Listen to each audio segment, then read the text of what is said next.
And some photographers visiting Skomer Island in Pembrokeshire are putting the puffin population there at risk, according to wardens.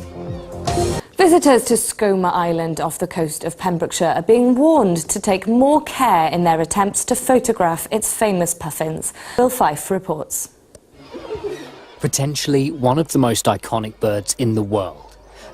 But the Wildlife Trust of South and West Wales, which manages the island, says while the vast majority enjoy the spectacle, there are concerns that a minority could be putting puffins at risk by failing to follow some of the island's key rules.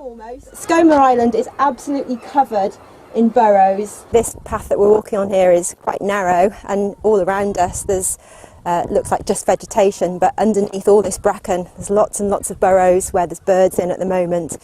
So we're asking people to stay on these paths even though they are quite narrow, and when it gets very busy, just to let people by without actually stepping off the path.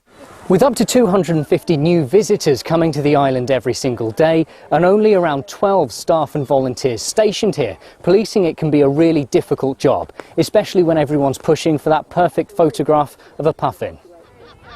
And it's that excitement that perhaps, according to wardens, is causing some photographers to forget themselves on the island.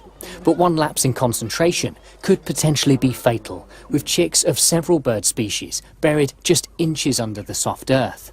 While the Trust says other photographers run the risk of misunderstanding puffins' behaviour and preventing them returning to their burrows to feed their chicks. People, particularly photographers and film crews, might pitch up in a really good location on the island and stay there for quite a long period of time to catch that perfect shot, which means that they might block a burrow for a puffin or a Mount shearwater, and a lot of the time people think that the animal is posing for them when in fact they're just trying to get to the burrow that might be behind that person.